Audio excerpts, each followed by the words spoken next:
Hi, I'm Nick Burdine with Wood-Mizer Customer Service. We're going to go over the blade tensioning for the LT70 today. This is going to be the same whether it's a walk with or a remote 70. Your tensioning may look a little different, your mechanism might. This one has a hydraulic tensioner on it over an airbag, but we're going to show you with this hydraulic one today. Okay, on the tensioning on the LT70, you want to be sure before you ever start to tension your blade that you have the proper pressure in your airbag. And that's going to be done by your gauge here. If you have an 1 1/4 blade, you're going to want 58 pound. You got a gauge, sticker here on the side that's telling you this information. So you want to start out with 58 pound in your airbag with no blade tension on it. If you have an 1 1/2 blade that you're running on your machine, you want to start out with 78 pound in your airbag. To add the air, it's in the side here. There's a valve here on the side to do so.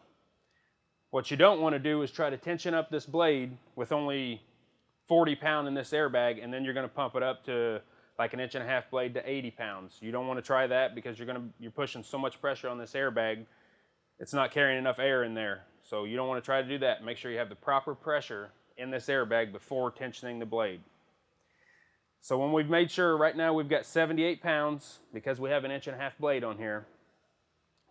And with 78 pound, I'm going to pump it up to about 80 pounds with the hydraulic pressure against it. So what we want to do is open this valve here all the way up, pull up our lever here, and pump our handle until we show on here that we've got 80 pounds. Now that we have 80 pound on there, we're going to want to close this valve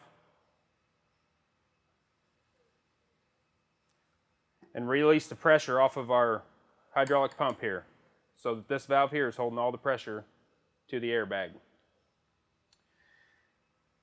And we would do the same for an 1 1/4 blade, which it would only be 58 pound in your airbag, pump it up to 60 pounds. So, and if you follow those guidelines, you shouldn't have any problems. Just go off your sticker here. And if you have any questions, you can get a hold of us.